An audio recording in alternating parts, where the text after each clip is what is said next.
Eu guardei aquela chave no bolso de dentro do casaco no dia em que entreguei a casa ao meu filho, e ainda me lembro do peso dela contra o peito, fria, como se já soubesse o que ia abrir. Era uma chave reserva, de latão, com a cabeça gasta de tanto eu a ter apertado na mão sem perceber. Naquela manhã, eu pensei que estava a guardar uma chave de carinho, dessas que uma mãe deixa de lado só para o caso de o filho se esquecer da dele e precisar de entrar. Se eu soubesse o que aquela chave ia abrir meses depois, talvez a tivesse deixado cair na ria de Aveiro e tivesse poupado a mim mesma o pior domingo da minha vida. Eu me chamo Benedita Saraiva, tinha 72 anos naquele inverno e morava em Aveiro, no centro de Portugal, naquela cidade de canais e barcos coloridos, onde passei a vida inteira a receber gente de todo o mundo. Era viúva, havia 6 anos. O meu Joaquim tinha partido num fevereiro frio.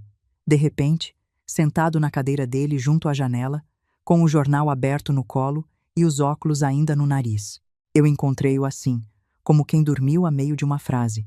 E desde esse dia eu tinha aprendido a viver com metade de mim de fora de casa, na rua, à espera de quem nunca mais voltava. Deixa eu te contar como é Aveiro, porque a cidade tem tudo a ver com a mulher que eu sou. Chamam-lhe a Veneza de Portugal, e há razão para isso. É uma cidade cortada por canais, onde passam uns barcos compridos e coloridos chamados moliceiros, todos pintados à mão com figuras e ditados, antigamente usados para apanhar o moliço, que é uma erva da ria que servia de adubo, e hoje cheios de turistas a fotografar tudo. Aveiro cheira a maresia e a doce. O doce mais famoso da cidade são os ovos moles, que são uma delícia feita de gema de ovo e açúcar, embrulhada numa hóstia fininha, geralmente em forma de búzio ou de peixinho, em homenagem à ria. As freiras dos conventos é que inventaram aquilo, há séculos, para aproveitar as gemas que sobravam de engomar os hábitos com a clara. Sim, antigamente engomava-se a roupa com clara de ovo, e as freiras, que não desperdiçavam nada, transformaram a sobra em doce. Eu sempre achei essa história a cara de Aveiro. Uma cidade que faz do que sobra a coisa mais doce que tem. E foi isso que eu tentei ser a vida toda, até descobrir que há gente que confunde a tua doçura com fraqueza. Mas eu não vou começar pela morte do Joaquim, porque a minha história não é sobre quem eu perdi. É sobre o que eu quase deixei que me tirassem. E sobre o dia em que descobri que ser boa demais é, muitas vezes, o convite mais educado que a gente faz para que abusem de nós. Deixa eu te contar quem eu fui antes de tudo isto, porque sem isto, nada faz sentido. Eu fui, durante 40 anos, dona de uma pensão. Uma pensão de verdade, daquelas à moda antiga, num prédio de 3 andares perto da Praça do Peixe, com chão de madeira que rangia em sítios certos e janelas que davam para um dos canais. Chamava-se Pensão Saraiva, e era a minha vida. Eu acordava às 5 da manhã para pôr o pão a aquecer, batia os ovos para quem queria pequeno almoço inglês, mudava lençóis, lavava toalhas, escrevia à mão num caderno grosso o nome de cada hóspede, a data de entrada, a data de saída, o número do quarto. Recebi de tudo naquela casa. Recebi padres, recebi pescadores, recebi um casal de holandeses em lua de mel que chorava de tanto rir. Recebi um senhor inglês que ficou 3 semanas só para pintar os barcos da ria numa tela e que, no fim, me deu o quadro de presente. Guardo aquele quadro até hoje, comigo onde quer que eu more. Recebi uma professora de Coimbra que vinha todos os verões e que, ao longo de 20 anos, eu via envelhecer hóspede a hóspede, até que um ano não veio mais. E eu soube, sem ninguém me dizer, o que tinha acontecido. Recebi uma família inteira do Brasil, de São Paulo, que ficou 15 dias e que me ensinou a fazer um pudim que eu faço até hoje e que à mesa do pequeno almoço falava tão alto e ria tão gostoso que os outros hóspedes, todos sérios, acabavam a sorrir sem querer. O calor daquela gente brasileira ficou comigo. Há coisas que um povo tem e que não se compram, e aquele jeito de transformar uma mesa de pequeno almoço numa festa, eu nunca vi igual em mais lado nenhum do mundo. Cada um daqueles hóspedes deixou qualquer coisa em mim, e eu, sem perceber, fui me tornando uma espécie de leitora de gente. 40 anos a abrir a porta a estranhos ensinam uma mulher a saber, no instante em que a pessoa entra, que tipo de hóspede ela vai ser.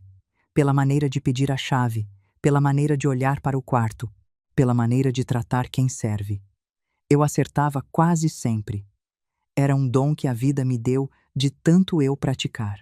E foi exatamente esse dom que, anos mais tarde, me gritou aos ouvidos que havia coisa errada com a família da minha nora e que eu, teimosa, tola, mãe cega, insistia em não querer ouvir.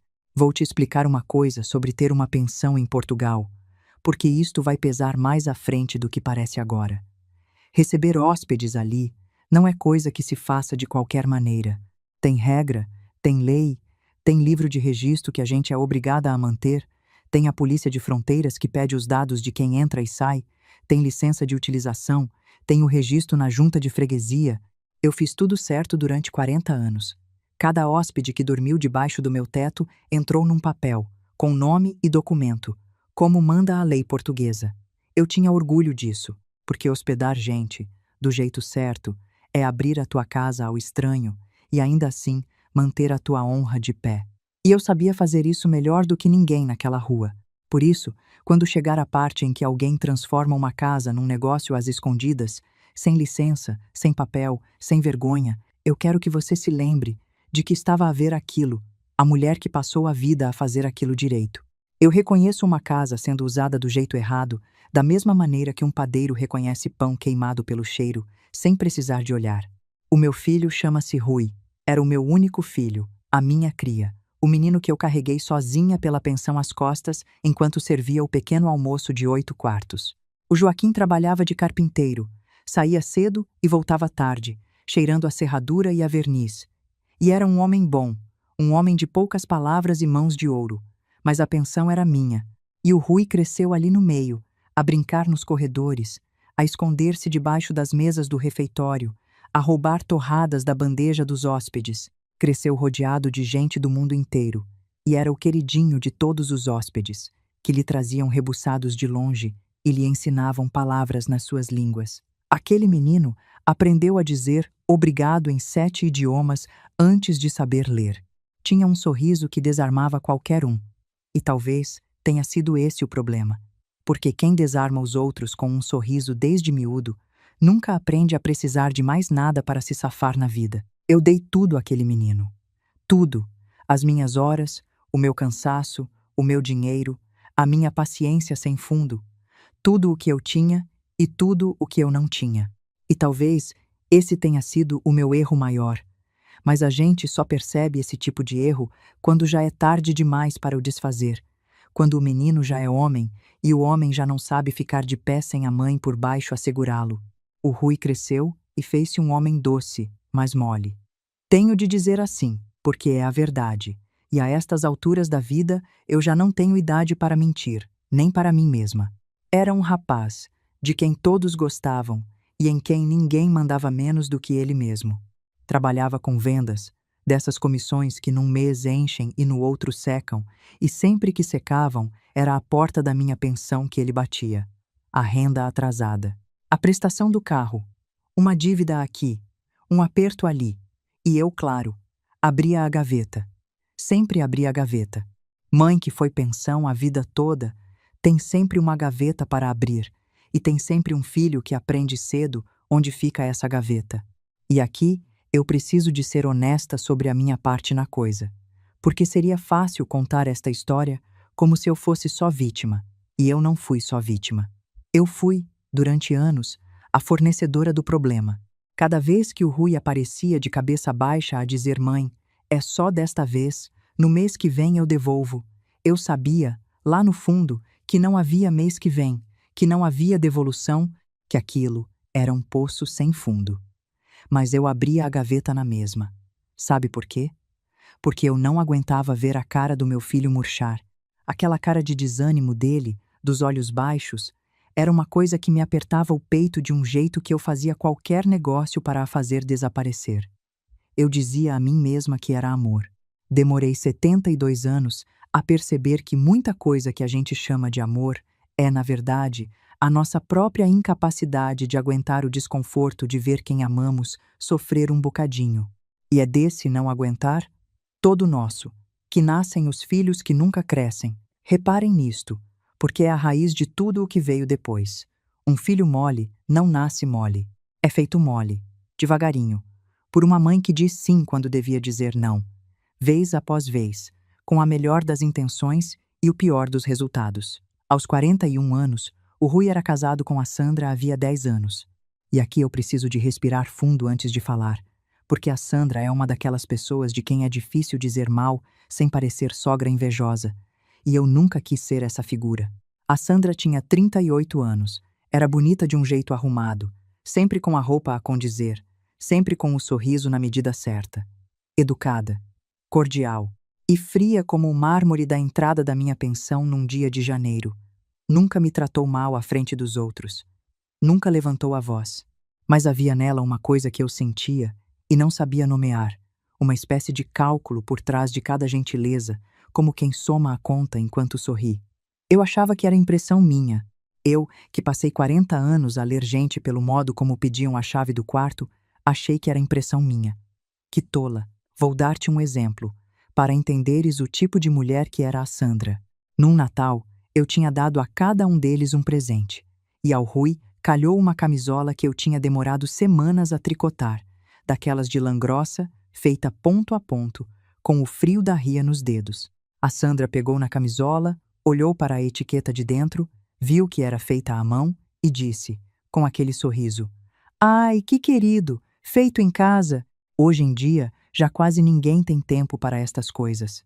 Feito em casa, como quem diz, coisa de pobre. E eu sorri de volta, porque é o que se faz. Mas guardei aquela frase. Aquela mulher tinha um talento especial para te baixar, mantendo a voz doce. Era uma artista do desprezo educado. E eu, que devia ter lido o aviso ali, naquele Natal, preferi achar que tinha entendido mal. Olha o que não foi dito.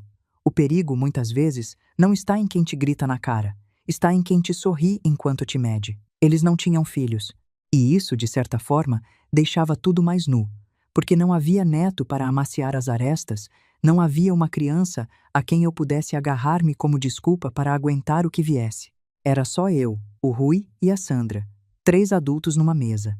E a verdade entre nós, quando finalmente apareceu, apareceu sem nada por cima para a suavizar.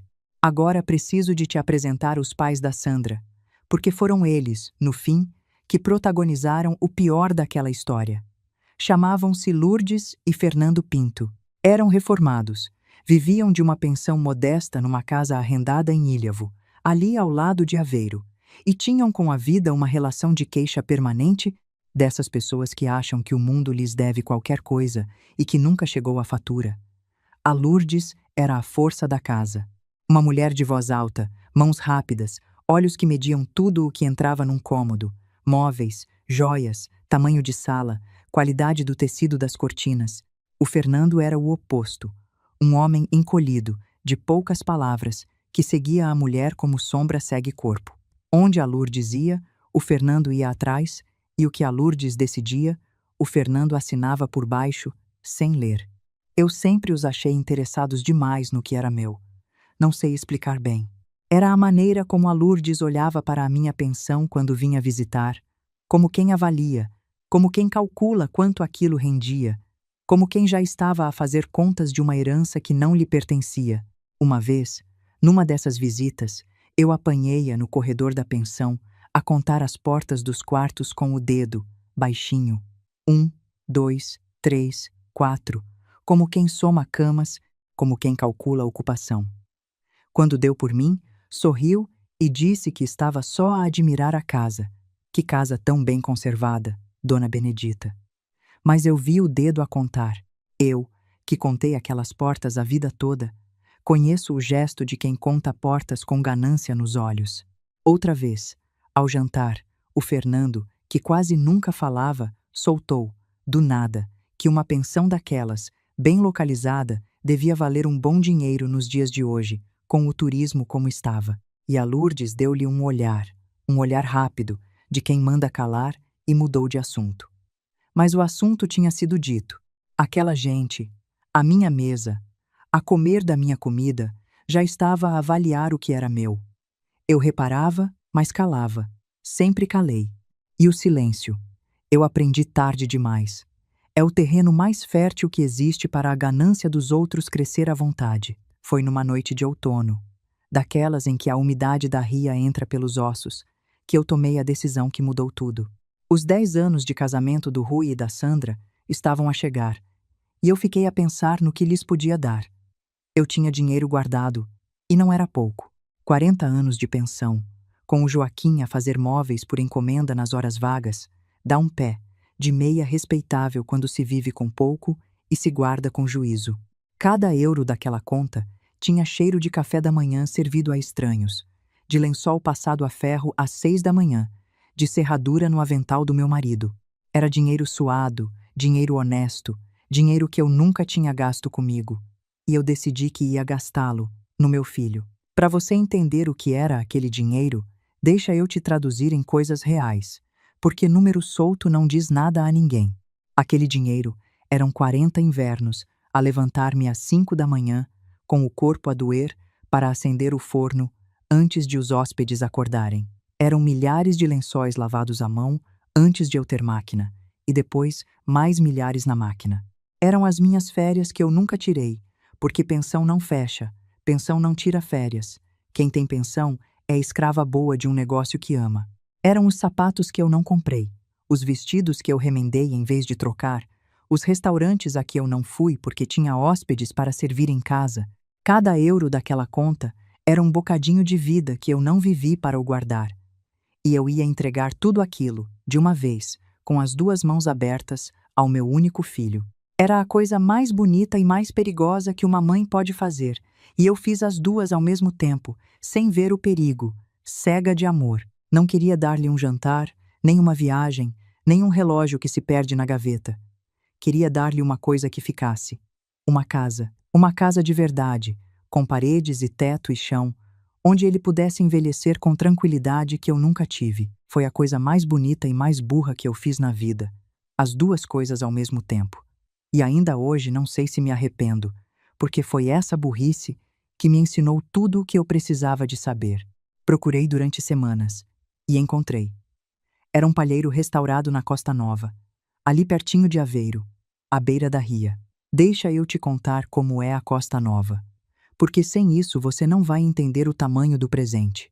A Costa Nova é uma língua de terra entre a ria e o mar, e é famosa pelos palheiros, que são umas casas de madeira pintadas às riscas, riscas largas, vermelhas e brancas, verdes e brancas, azuis e brancas. Antigas casas de pescadores que hoje valem fortunas. Naquela época, há mais de um século, eram casas onde os pescadores guardavam as redes e o peixe seco e os apetrechos da faina. As riscas, dizem, eram para os pescadores reconhecerem a sua casa de longe, ainda do mar, no meio do nevoeiro da costa. Cada família pintava a sua de uma cor, e assim, quando voltavam da pesca cansados e cegos de sal, sabiam para onde remar. Hoje, um palheiro restaurado à beira da ria, com vista para a água, é das coisas mais caras e mais cobiçadas de toda aquela costa. Gente de Lisboa, gente do estrangeiro, todos querem um. E eu comprei um. As riscas vermelhas e brancas, com uma varanda de madeira virada para a ria, onde ao fim da tarde a água ficava cor de cobre e os barcos passavam devagar rumo à casa, guiados, ainda hoje, pelas riscas das suas cores. Era o tipo de casa com que o Joaquim sonhava. Ele falava nisso às vezes, à noite, depois do jantar, com aquela voz de quem sabe que é sonho. Um dia compramos um palheiro na Costa Nova, Benedita, e morremos a ver o sol cair na ria. Ele morreu antes, mas eu comprei. Comprei pelo Rui, e comprei um bocadinho pelo Joaquim também, para honrar uma promessa que a vida não nos deixou cumprir juntos. Antes de fechar negócio, levei o Rui e a Sandra a ver a casa, claro. E a Sandra fez questão de levar os pais, só para verem, disse ela. E foi nessa visita que aconteceu o primeiro arrepio, o primeiro sinal que eu vi, e que mais uma vez escolhi não ver. Enquanto eu mostrava a casa ao Rui, com o coração cheio, a Lourdes andava pelos quartos com um ar que não era de quem admira a casa do genro, era de quem inspeciona um investimento. Via parar no quarto maior, abrir os braços de ponta a ponta como quem mede o espaço, e dizer para a Sandra, baixinho, mas não tão baixinho que eu não ouvisse. Aqui cabem 2 camas de casal à vontade, e ali no outro mais 2. Cabem 2 camas de casal, numa casa de morada. Para que é que alguém conta quantas camas de casal cabem numa casa onde vai morar um casal sem filhos? Eu ouvi aquilo e gelei por dentro, mas sorri por fora e continuei a mostrar a varanda ao Rui, porque eu não queria ver. A gente, quando ama, tem um talento enorme para não ver o que tem mesmo à frente dos olhos.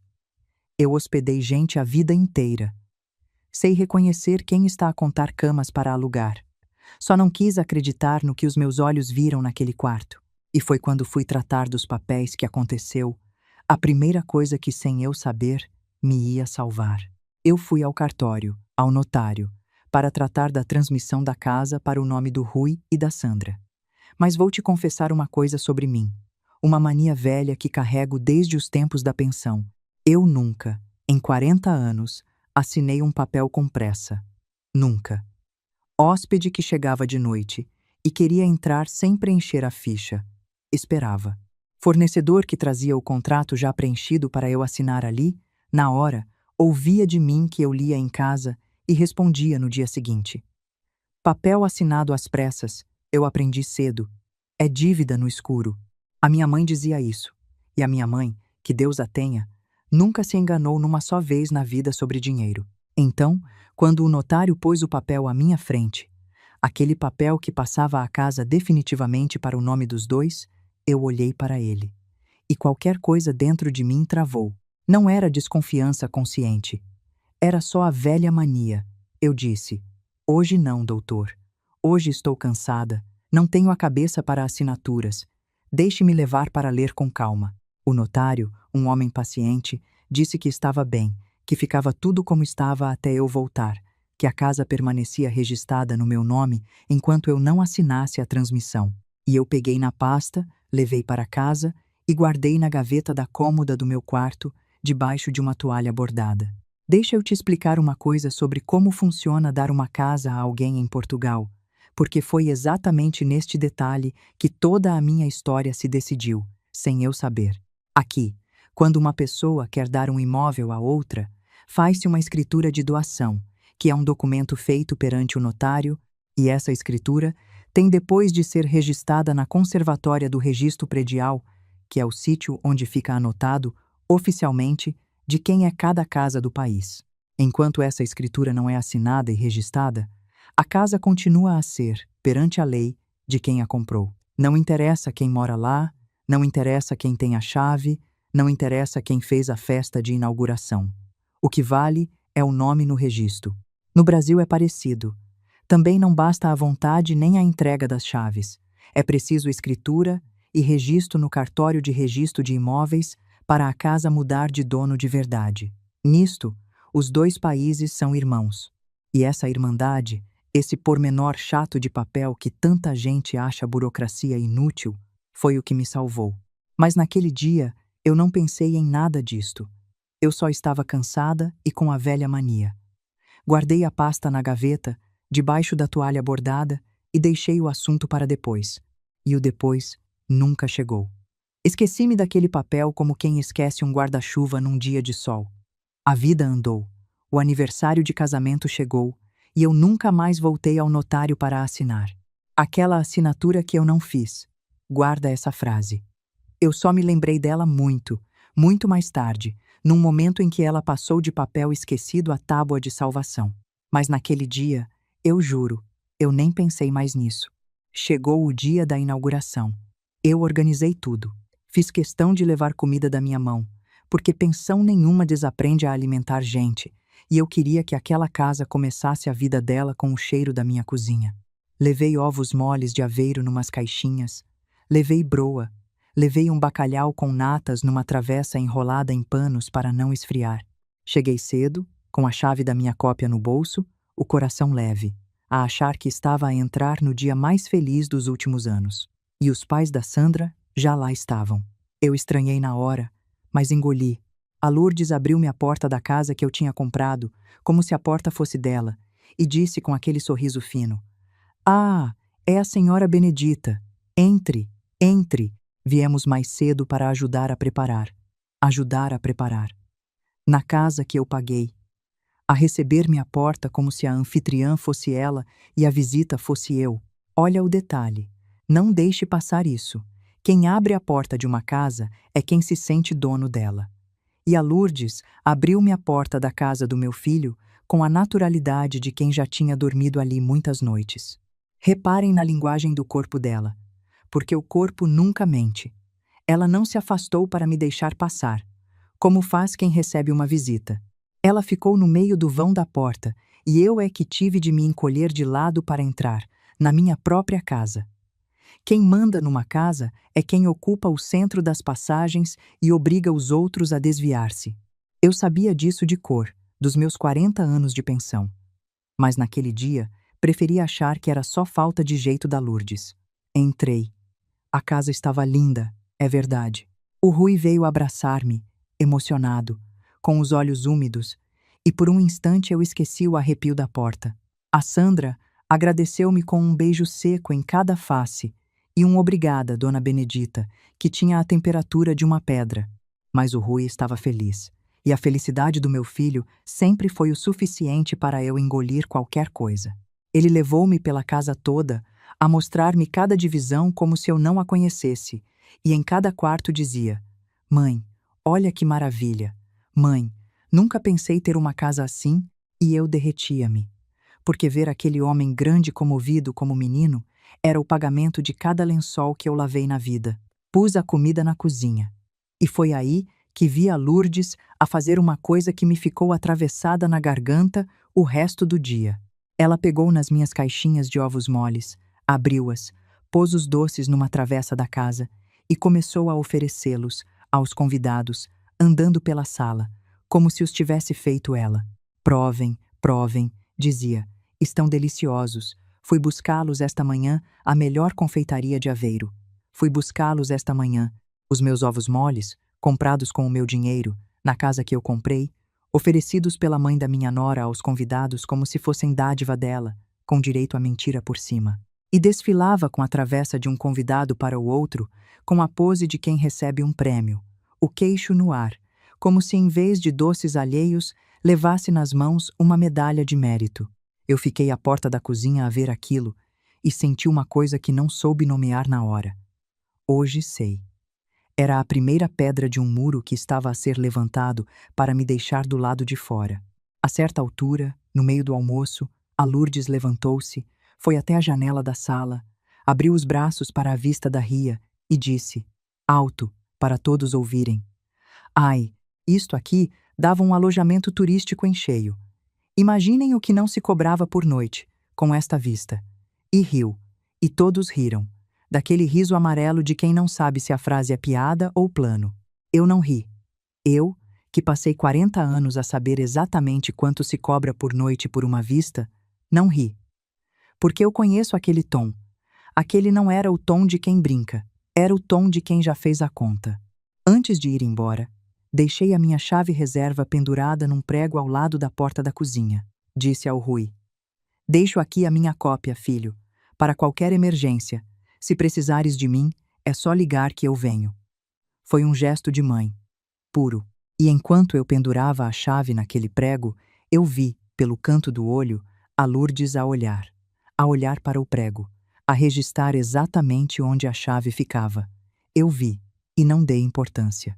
Hoje, sei que aquela mulher guardou a localização daquela chave do mesmo jeito que um ladrão guarda a planta de um cofre. Voltei para Aveiro naquela tarde, com o coração ainda meio leve, a tentar convencer-me de que era tudo impressão minha, de que a Lourdes era só uma mulher exagerada, de que a Sandra era só fria de temperamento, de que o meu Rui estava feliz e era isso que importava. Eu queria tanto que fosse verdade. A gente, quando ama, mente para si mesma com uma facilidade que assusta. As semanas que se seguiram foram de um silêncio estranho. O Rui, que sempre me ligava, começou a ligar menos. As mensagens ficaram curtas. Está tudo bem, mãe. Depois falamos. Mãe. Agora não posso, mãe. Eu ligava e ia ter com a caixa de mensagens. Mandava mensagem e via o sinalzinho de lida ficar lá horas sem resposta. Uma mãe sente essas coisas. A gente sente o filho a afastar-se do mesmo jeito que sente a chuva chegar, antes de ela cair, por uma mudança no ar que não se explica. Tentei convencer-me de mil maneiras de que era normal. Casa nova dá trabalho, dizia eu para mim mesma. Estão na fase de arrumar tudo, de se habituar. O Rui sempre foi de sumir um bocado, quando está atarefado. Eu inventava desculpas para o meu próprio filho, com a criatividade de quem não quer enxergar. Mas o coração, esse, não se deixava enganar. À noite, deitada na cama grande onde já só durmo de um lado, eu olhava para o teto e sentia que havia uma parede a crescer entre mim e o Rui, tijolo a tijolo, e que eu não estava do lado de dentro dela. E então, aconteceu a coisa que me gelou o sangue. Eu estava em casa, à noite, no computador, a ver umas fotografias antigas, quando, não sei bem como, caí numa página de aluguer de casas de férias. Dessas plataformas onde se aluga casa por noite, para turistas. E lá, no meio dos anúncios da zona de Aveiro, estava uma casa que eu conhecia. Eu conhecia aquela sala. Eu conhecia aquela varanda virada para a ria. Eu conhecia aquelas cortinas, porque fui eu que as escolhi, numa loja do centro de Aveiro, numa tarde inteira de indecisão entre o creme e o cor de areia, até me decidir pelo cor de areia. Era o palheiro. Era a casa que eu tinha dado ao meu filho, anunciada como casa de férias para turistas, com fotografias tiradas por dentro, a mostrar os quartos, a cozinha, a vista. Casa encantadora na Costa Nova, dizia o anúncio. Ideal para férias em família. Disponível para reservas o ano inteiro. Eu reconheci as minhas cortinas no anúncio antes de reconhecer qualquer outra coisa. Foi assim que eu soube, antes de qualquer pessoa me dizer uma única palavra, que tinham transformado o presente do meu filho num negócio às escondidas. E pior, num negócio sem licença nenhuma, porque eu sabia, melhor do que ninguém naquela cidade, que para alugar uma casa àquela gente era preciso licença, registro, número de alojamento local e que aquilo, montado às pressas daquela maneira, não tinha papel nenhum por trás. Era ilegal de ponta a ponta. E eu sabia disso porque tinha passado a vida a fazer o contrário, a cumprir cada regra, a pagar cada taxa, a registrar cada hóspede. Fiquei muito tempo a olhar para aquele ecrã, para as minhas cortinas cor de areia iluminadas pela luz da ria que eu conhecia de cor, e senti uma coisa estranha, que não era só raiva, era luto. Era como ver o caixão de um sonho. Eu tinha comprado aquela casa para ser o ninho do meu filho, e tinham-na transformado numa loja. O amor que eu pus em cada tábua daquele chão, transformado em mercadoria, em diária, em reserva online. Fechei o computador. Fiquei muito quieta na cadeira, no escuro da minha sala, com o quadro dos barcos do inglês a olhar para mim da parede. E decidi que ia lá, no domingo. De surpresa. Tinha de ver com os meus próprios olhos. No domingo de manhã, antes de sair, eu fiz uma coisa de mãe que ainda hoje me dói lembrar.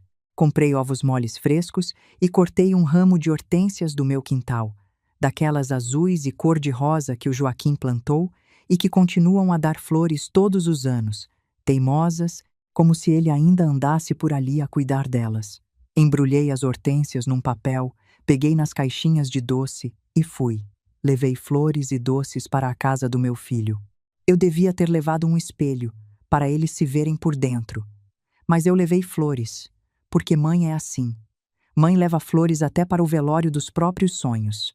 Cheguei à Costa Nova por volta do meio-dia.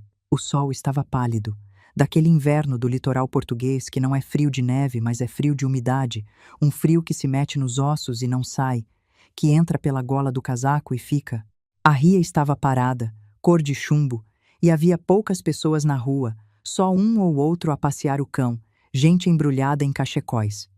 Estacionei o carro um pouco antes da casa, sem saber bem por quê. Talvez já soubesse. Lá no fundo, que ia precisar de um momento sozinha antes de entrar. Fiquei ali parada uns segundos, com as mãos no volante, a olhar para a casa das riscas vermelhas e brancas ao longe, e o coração a bater de um jeito esquisito, descompassado, como bate quando a gente pressente uma coisa má, sem conseguir nomeá-la. Saí do carro. Caminhei até a porta com as flores num braço e os doces no outro, devagar, sentindo a areia fofa debaixo dos sapatos. e reparei numa coisa logo, antes mesmo de bater, antes mesmo de chegar à porta. Havia roupa estendida na varanda, roupa de homem. Camisas grandes, calças de fato de treino, meias penduradas num estendal que eu nunca tinha posto ali. Roupa que não era do Rui, que sempre foi magro e vestia coisas justas. E havia, encostada à parede de fora, ao lado dos caixotes do lixo, uma coisa que me parou o coração no peito de vez. Era a caixa de ferramentas do Joaquim. Eu vou te explicar o que era aquela caixa, porque sem isso, você não entende o tamanho do que eu senti. Era uma caixa de madeira que o próprio Joaquim tinha feito. Com as mãos dele, num domingo, havia uns 30 anos. Tinha as iniciais dele gravadas a canivete na tampa, J.S., Joaquim Saraiva. Lá dentro estavam as ferramentas com que ele fez metade dos móveis daquela cidade, os formões, as plenas, o martelo de cabo de madeira que ele alisava com a palma da mão quando estava a pensar. Quando o Joaquim morreu, eu não consegui dar aquela caixa a ninguém. Mas quando dei a casa ao Rui, levei a caixa para lá. Disse-lhe: filho, eram do teu pai, agora são tuas, guarda-as bem. Era a coisa mais minha e mais do Joaquim que existia no mundo. E estava na rua, ao lado do lixo, à espera de ser levada com o entulho. As ferramentas do meu marido morto, postas fora como tralha, por gente que nunca o conheceu, que nunca lhe apertou a mão, que nunca comeu da comida que aquelas mãos sustentaram. Eu fiquei a olhar para aquela caixa um tempo que não sei medir. As flores tremiam-me no braço, e foi olhando para aquela caixa, e não para a casa, que eu senti uma coisa morrer dentro de mim e outra nascer. Morreu a mãe que perdoa tudo. Nasceu a mulher que eu tinha sido antes de ser só mãe, a dona de pensão que durante 40 anos olhou homens grandes nos olhos e disse não quando tinha de dizer não. Bati a porta. Foi a Lourdes que abriu. Claro que foi a Lourdes. Estava de avental. Um avental que eu reconheci, porque era um dos aventais que eu deixei na cozinha da casa quando a equipei. O meu avental, com um bordadinho de flores na barra que eu mesma tinha feito numas noites de inverno. Ela olhou para mim de cima a baixo, com aquele sorriso fino que eu já conhecia, e não me convidou a entrar. Ficou na porta, a barrar-me a passagem, na casa que eu comprei, com o meu avental no corpo. Atrás dela, eu via a sala. E a sala tinha mudado. As fotografias na parede já não eram do Rui e da Sandra. Eram fotografias da Lourdes e do Fernando, retratos antigos deles, o casamento deles em moldura dourada, os netos deles que não eram meus netos, uma fotografia grande de uma festa de família, onde eu não reconhecia uma única cara. A minha casa, a casa do meu filho, estava decorada com a vida de outra família, como se a vida do Rui tivesse sido apagada da parede e substituída. E na cozinha, ao fundo, eu vi o Fernando sentado à mesa, de pantufas, de roupão, a ler o jornal, com uma chávena de café ao lado, instalado, à vontade, com a postura de quem está naquela cadeira há anos e ali vai morrer. Perguntei pelo Rui. A minha voz saiu mais firme do que eu esperava. A Lourdes disse que ele estava lá dentro, com um desdém na voz, como quem informa onde está o empregado. Chamei. Rui. O Rui apareceu ao fundo do corredor e, quando me viu, parou. Parou como criança apanhada a fazer o que não devia. Baixou os olhos. O meu filho, um homem de 41 anos, baixou os olhos para o chão à minha frente e não conseguiu dizer uma palavra. Reparem nele, porque a cena do Rui ali, parado, de olhos no chão, é o retrato de tudo o que eu fiz de errado como mãe. Aquele homem não era mau, aquele homem só não sabia ficar de pé. E não sabia porque eu nunca o deixei aprender, porque cada vez que a vida o ia obrigar a aprender, lá estava eu, com a gaveta aberta, a poupá-lo da lição. E agora ele estava ali, incapaz de defender a própria mãe, incapaz até de olhar para ela, esmagado por uma mulher e uma sogra, porque nunca ninguém lhe ensinou que um homem se põe à frente de quem ama.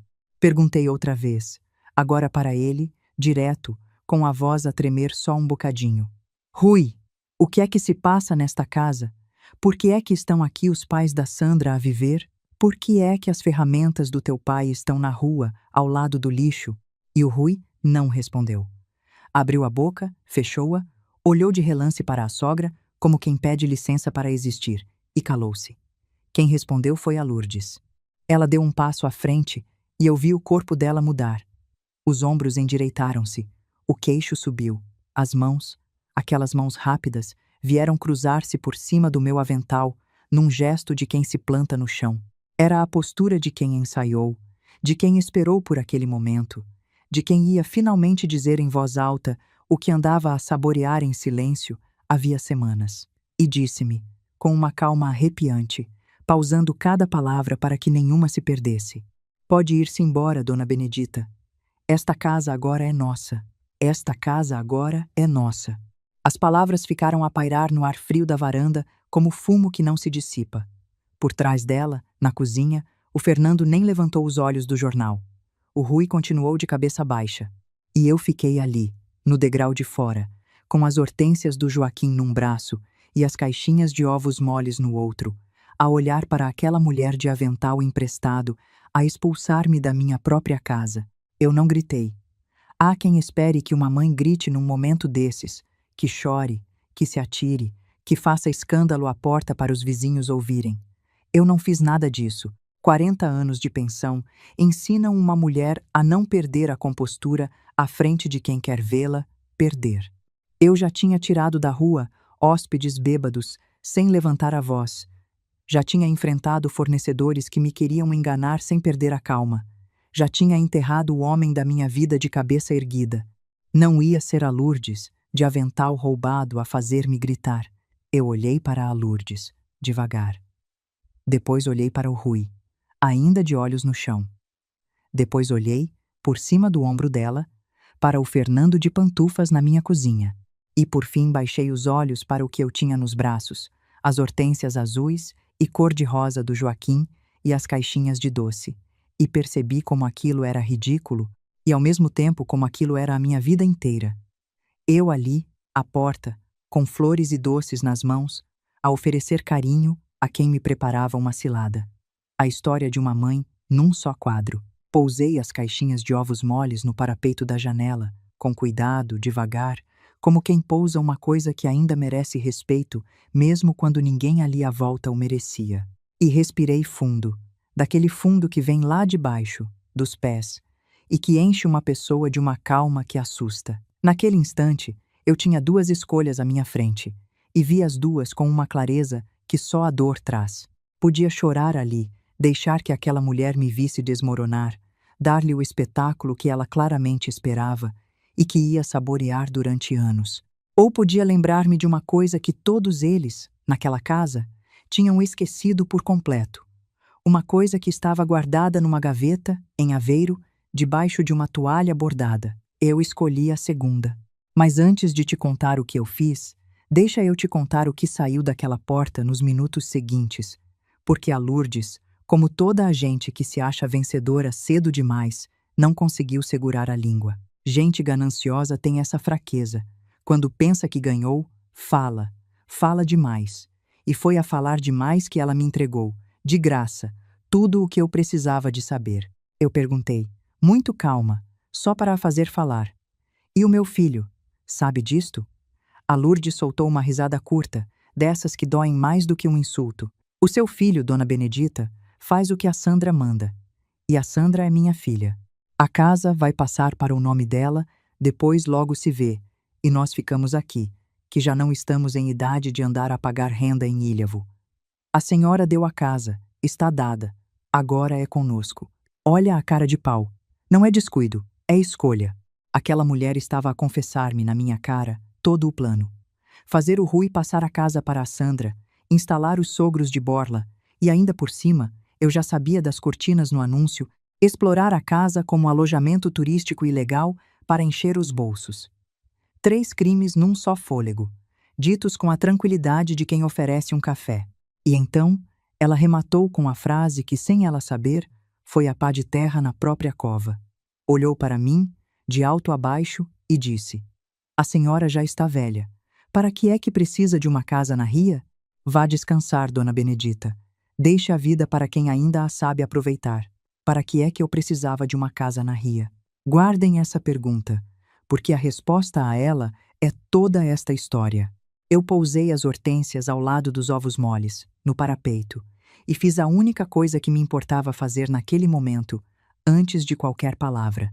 Desci os degraus, devagar, fui até ao lado dos caixotes do lixo e peguei na caixa de ferramentas do Joaquim.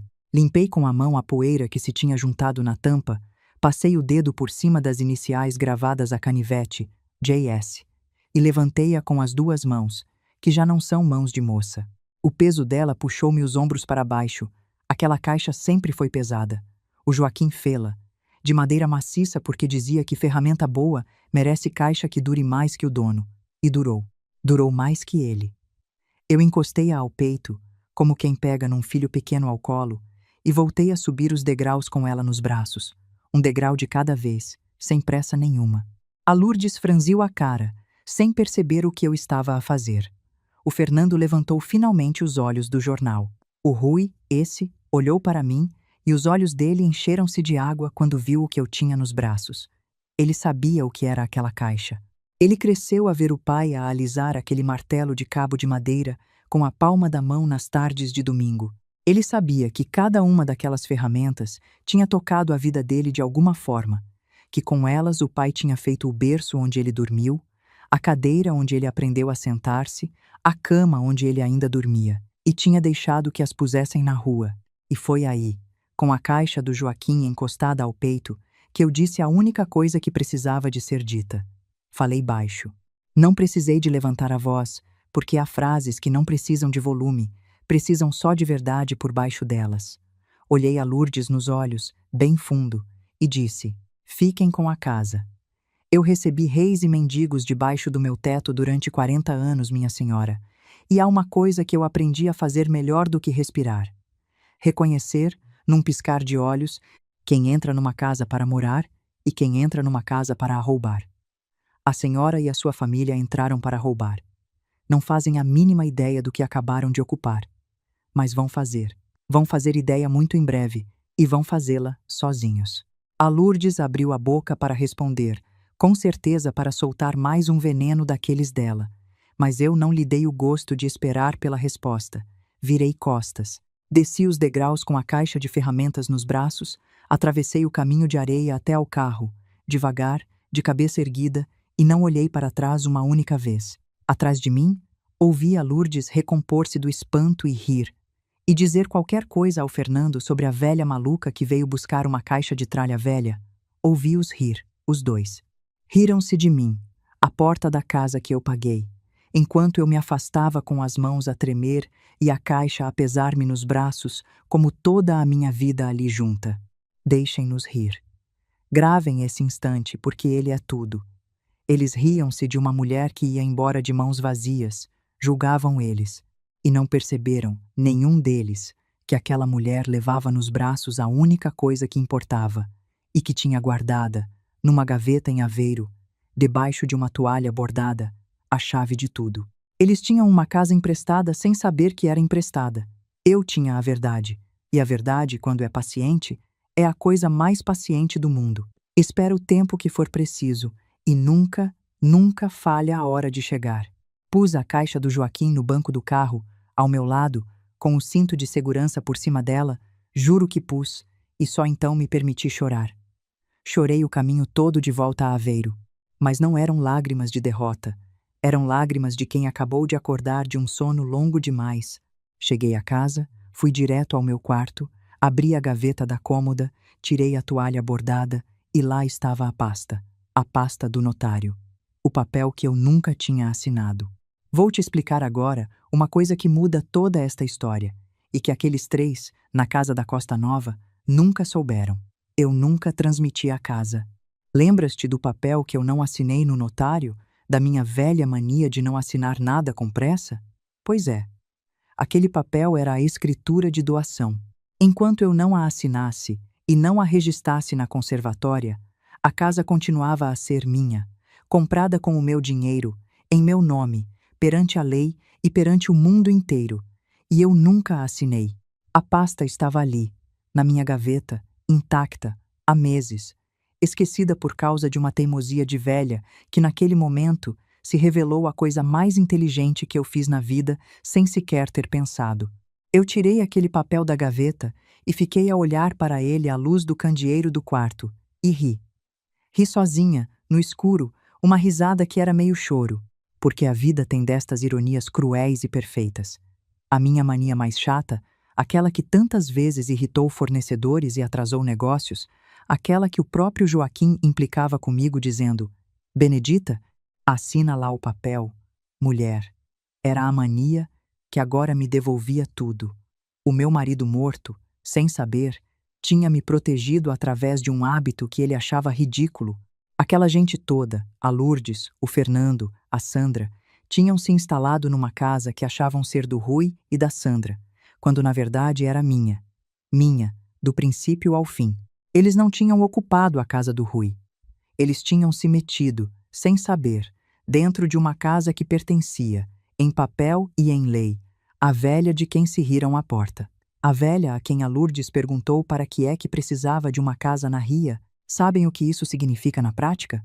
Significa que eu não precisava de expulsar ninguém aos gritos, não precisava de trocar fechaduras à força, não precisava de fazer escândalo nenhum, eu só precisava de esperar. Porque eles tinham construído um castelo inteiro em cima de areia que era minha, e areia que é nossa, a gente tira quando bem entende, e o castelo cai sozinho. Mas eu nem precisei de fazer nada. Foi aí que a vida me ensinou a lição mais bonita de todas, que a ganância dos maus, quando deixada à vontade, é a ferramenta mais eficiente que existe para os destruir. Eu não levantei um dedo. Eles afundaram-se sozinhos. Lembram-se do anúncio? Da casa de férias na ria, sem licença, sem registro de alojamento local? Pois bem, eu não denunciei. Não precisei. Aquela casa, na Costa Nova, fica numa rua de vizinhos antigos. Gente de pesca, gente que conhecia o Joaquim, gente que reparou logo no entra e sai de turistas com malas de rodinhas, no barulho a horas mortas, nas festas de quem aluga casa por uma noite e não tem de acordar cedo no dia seguinte para ir trabalhar. E numa terra pequena dessas, a vizinhança tem olhos e tem telefone da Câmara Municipal. Aqueles palheiros às riscas, com a explosão do turismo, tornaram-se uma mina de ouro. Alugar um a turistas, por noite, no verão, pode render numa semana o que muita gente ganha num mês inteiro. A Lourdes via o ouro, mas não via, ou não quis ver, a armadilha agarrada a ele. E a ganância é assim. Vê sempre o prêmio, nunca vê a conta que vem junto. Deixa eu te explicar como funciona o alojamento local em Portugal, porque foi exatamente nisto que eles tropeçaram. Para alugar uma casa a turistas, por noite, é obrigatório registrar o imóvel como alojamento local na Câmara Municipal, ter um número de registro afixado, cumprir regras de segurança, ter livro de reclamações, declarar os hóspedes às autoridades. Funcionar sem esse registro é ilegal e dá coima pesada, daquelas que podem chegar às dezenas de milhares de euros. Para quem é daqui, o equivalente seria abrir uma pousada sem alvará, sem registro na prefeitura, sem nota fiscal, e ainda sair anunciando na internet para o mundo todo ver. No Brasil, a gente tem coisa parecida na regulação do aluguer por temporada e no registro nas plataformas. Mas aqui em Portugal, a fiscalização da Câmara cai mesmo em cima, e cai rápido, ainda mais quando é um vizinho irritado que aponta o dedo. E foi o que aconteceu. A fiscalização da Câmara apareceu numa terça-feira de manhã. Eu soube depois, pelos próprios vizinhos, gente que me ligou a contar, porque naquela rua já me tinham conhecido nas voltas que dei para comprar e arranjar a casa e ficaram a tratar-me por Dona Benedita com respeito. Daquele respeito que uma terra pequena dá a quem chega de mão limpa. Apareceram 2 fiscais, pediram o registro de alojamento local e a Lourdes, claro, não tinha registro nenhum. Pediram a licença, não havia licença. Pediram quem era o proprietário do imóvel para o notificarem. E foi aí que a coisa desabou de vez, porque quando foram à conservatória ver de quem era a casa, o nome que apareceu no registro não foi o do Rui, não foi o da Sandra, não foi o da Lourdes, nem o do Fernando, foi o meu, Benedita Saraiva, única e legítima proprietária do imóvel. Imaginem a cara da Lourdes, quando o homem da Câmara lhe explicou que ela não só estava a explorar um alojamento ilegal, como estava a fazê-lo numa casa que nem sequer pertencia à família dela, que a velha de quem ela se riu à porta A velha que ela mandou ir descansar era a dona de cada tábua daquele chão, de cada telha daquele teto, de cada risca vermelha e branca daquela fachada. Eu não estava lá para ver. Mas não preciso de ter estado. Eu conheço aquela mulher. Sei exatamente como o sorriso fino dela se desfez, como as mãos rápidas dela ficaram de repente sem saber o que segurar, como a voz alta dela, pela primeira vez, não encontrou nada para dizer. Há silêncios que valem por 1000 discursos, e o silêncio da Lourdes naquela manhã foi o discurso mais alto que ela alguma vez fez. A casa estava à beira da ria, e a maré, naquele dia, virou.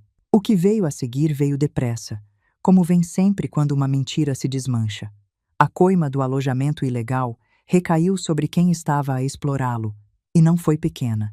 A Câmara deu ordem para cessar a atividade imediatamente, e eu, como proprietária, fiz a única coisa que precisava de fazer.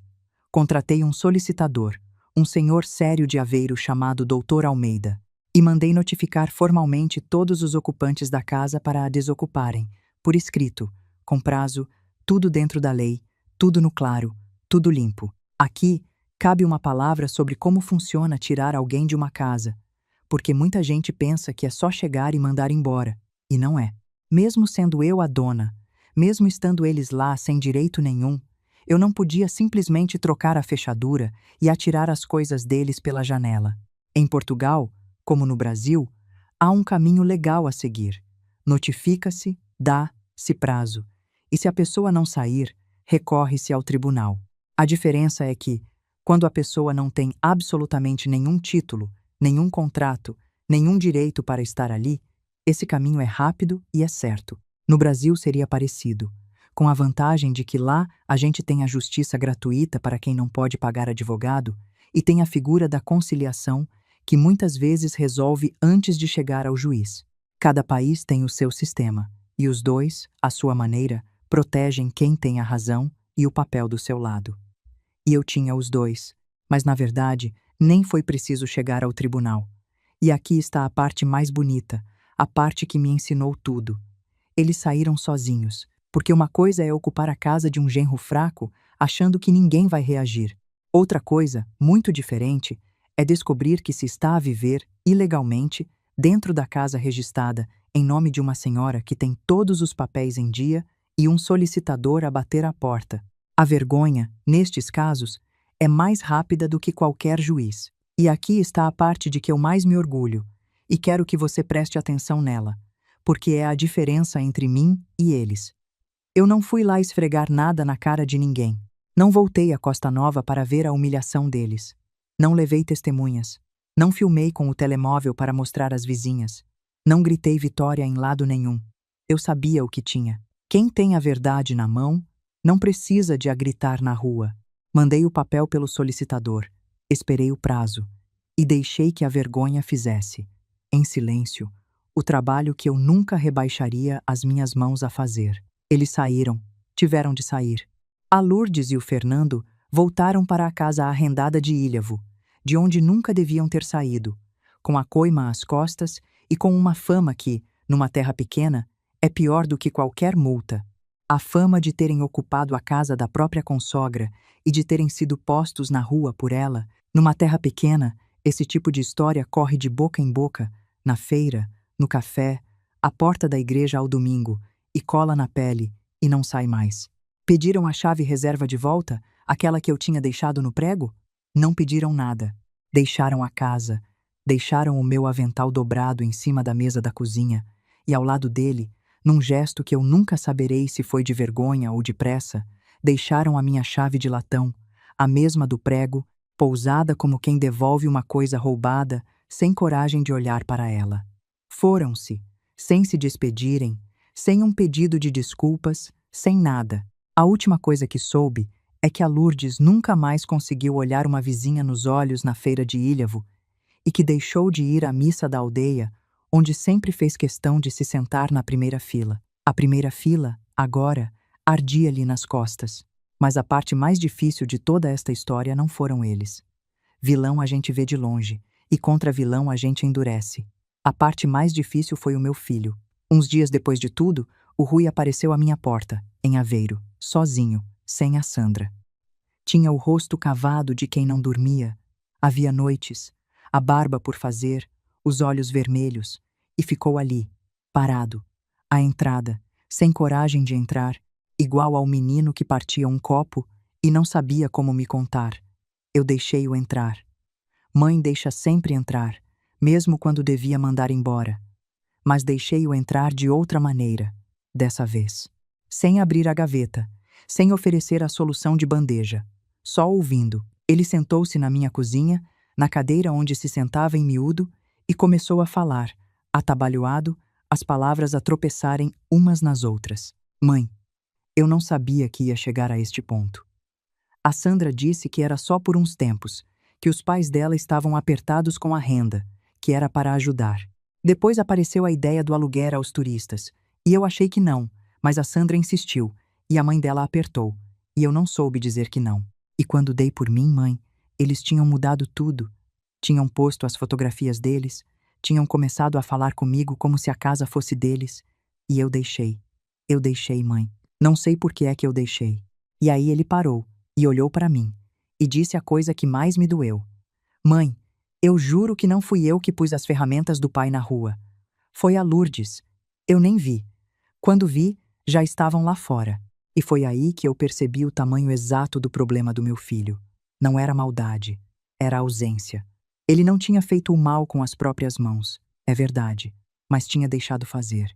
Tinha estado na casa enquanto a mãe da mulher punha as ferramentas do pai dele no lixo e não tinha dito nada, não tinha levantado nada, não tinha impedido nada. E eu disse-lhe isso, olhando-o nos olhos, com uma calma que me custou toda a vida a aprender.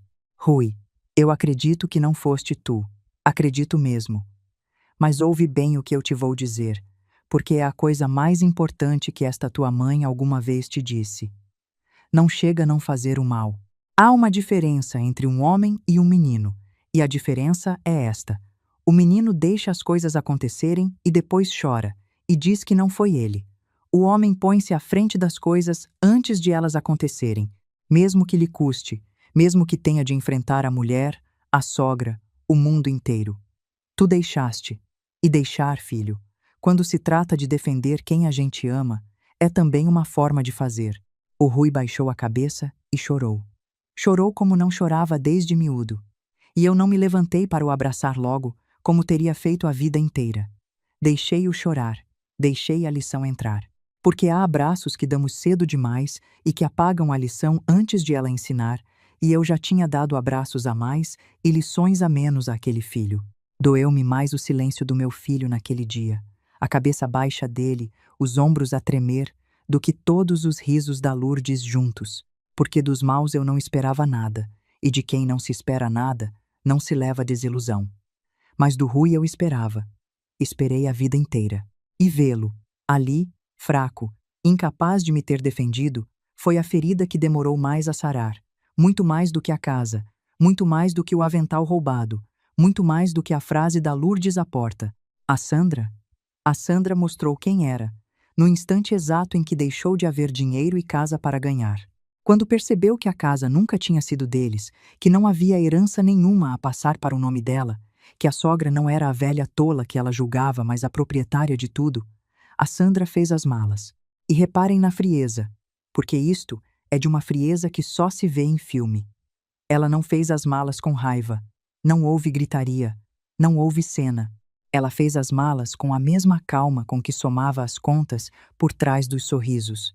Não por mágoa, não por orgulho ferido, não por amor desfeito. Por contabilidade. Pura e simples contabilidade. Isto não é uma esposa a sair de um casamento. É uma sócia a encerrar uma parceria que deixou de dar lucro. A Sandra tinha casado com a expectativa de um patrimônio. Tinha investido 10 anos naquilo, como quem investe num negócio. E no dia em que o patrimônio se revelou um engano dela, encerrou a sociedade, recolheu o que era seu e saiu à procura de outro investimento melhor. Porque era isso que aquele casamento sempre foi para ela, desde o primeiro dia. Uma sociedade. E sociedade, quando deixa de dar lucro, dissolve-se sem lágrimas.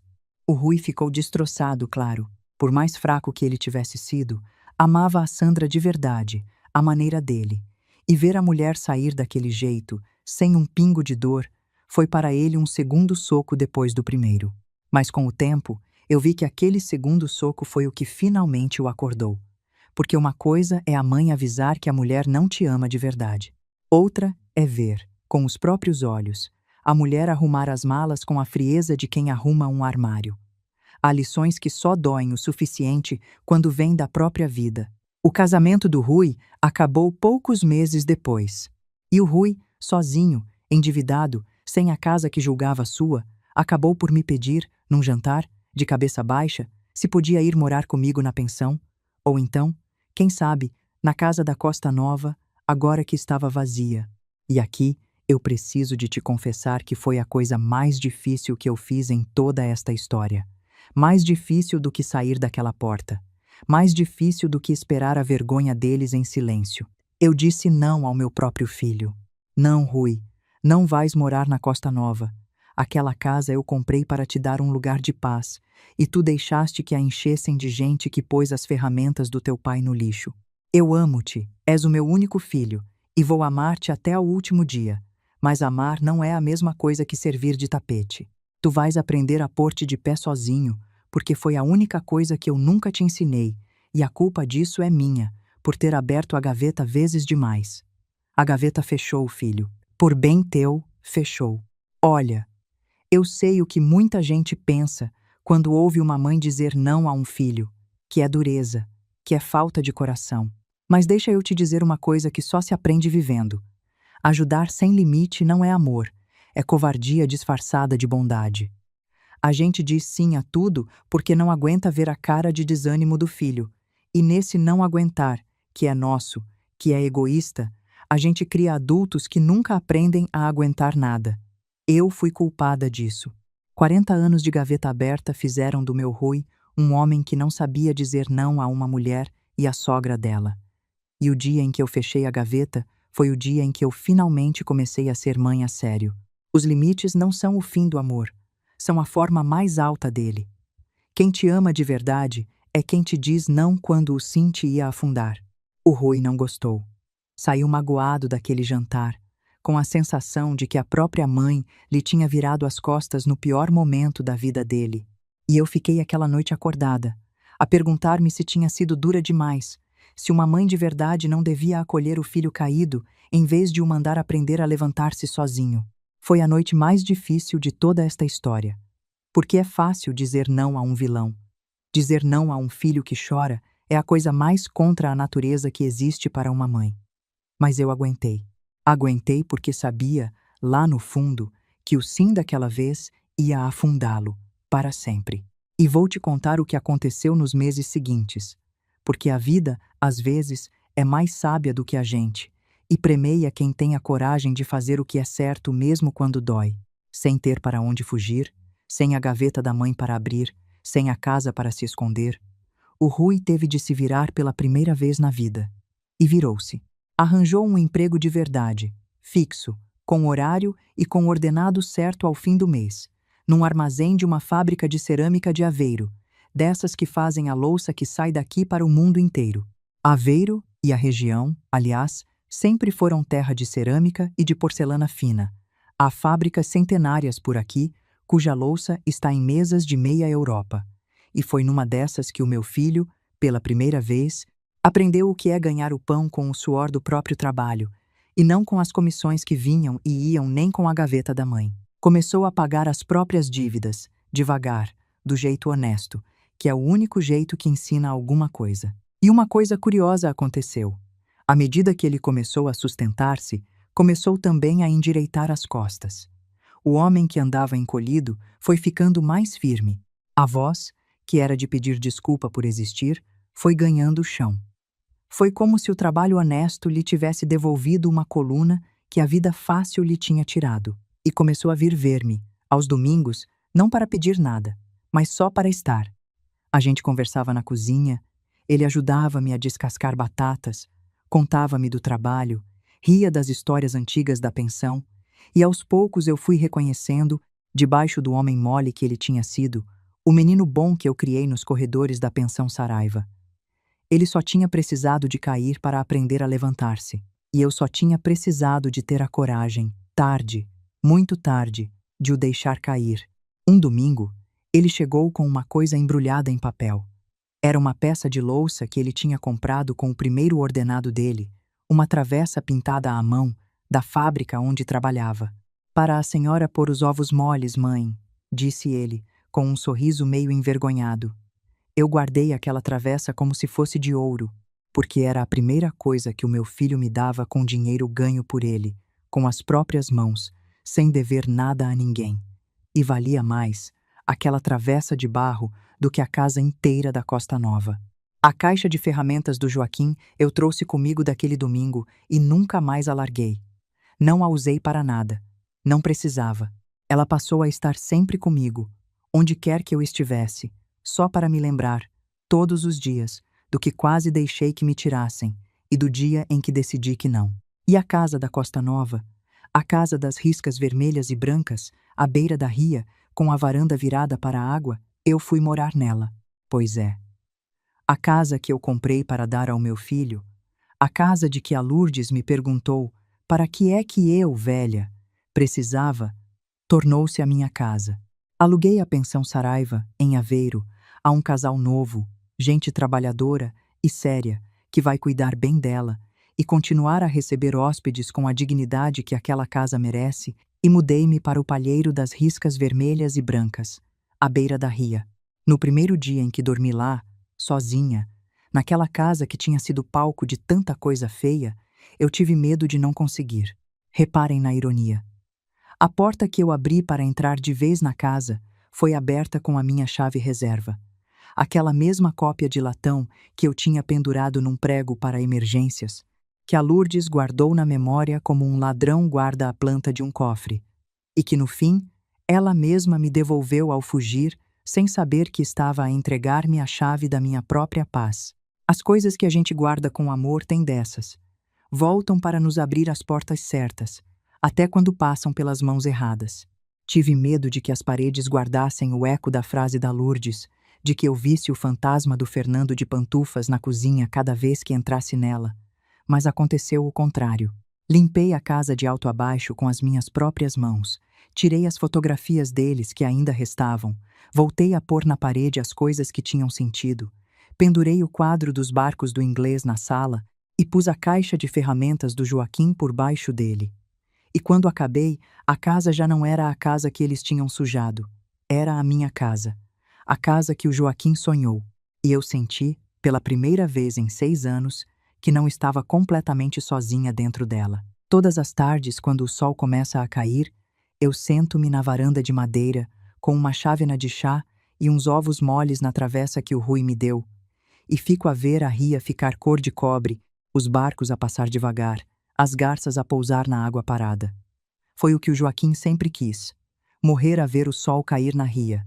Ele não chegou a tempo, mas eu chego, todas as tardes, por nós os dois, e às vezes falo com ele em voz alta, e a brisa que vem da água parece responder. Para que é que uma velha precisa de uma casa na ria? Perguntou-me a Lourdes, com aquele sorriso fino, à porta, no dia em que se julgou dona do que era meu. Precisa para isto, minha senhora, para se sentar na varanda da própria vida, depois de a ter quase entregue de mão beijada, e descobrir que ainda há sol a cair, ainda há chá a fumegar, ainda há doce na travessa, e ainda há paz, muita paz, na casa de quem teve a teimosia de não deixar que lhe roubassem o que era seu. Eu tenho 72 anos e aprendi tarde, mas aprendi. Aprendi que a bondade sem limite é só uma porta destrancada à espera de quem entre para levar.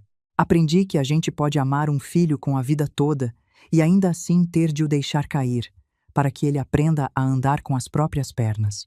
E aprendi que o que é nosso, nós protegemos enquanto está tudo em paz, no claro, no papel, na lei, porque a hora de proteger o que é nosso não é quando o ladrão já está dentro de casa, é muito antes.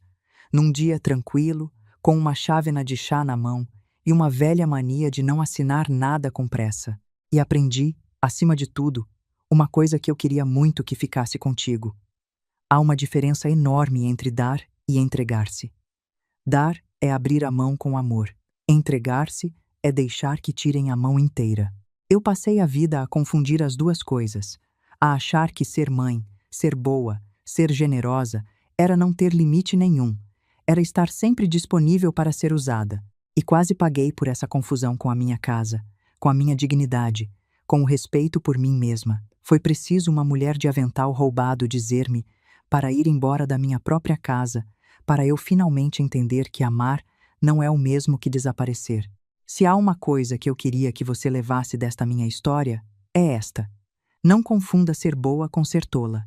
Dê, ame, ajude, abra a sua casa, sirva o seu café aos estranhos, como eu servi durante 40 anos. Mas guarde sempre, num bolso de dentro, a sua chave reserva, a chave do que é seu. A chave da sua dignidade. Porque vão sempre aparecer pessoas a dizer-lhe que você, velha, já não precisa de casa, de voz, de lugar à mesa. E a única resposta que essas pessoas merecem é a que eu dei. Deixá-las rir, virar costas e ir sentar-me, em paz, na varanda que é minha. Se esta história tocou alguma coisa dentro de você, se você conhece uma benedita, se você é uma benedita, fica aqui comigo mais um bocadinho. Conta nos comentários. Você já abriu a gaveta vezes demais para alguém? Já deixou alguém pendurar os pés na sua bondade? Eu quero ler a sua história, porque foi a partilhar histórias como a minha, de mulher para mulher, que muitas de nós aprenderam a fechar a gaveta a tempo. E se você gostou de se sentar comigo nesta varanda, deixa o seu carinho, segue para ouvir as próximas e leva com você a chave reserva da sua própria vida, que ela nunca caia na ria e que você nunca precise de a usar, mas que, se precisar, ela esteja sempre lá, no bolso de dentro, à espera. Até a próxima.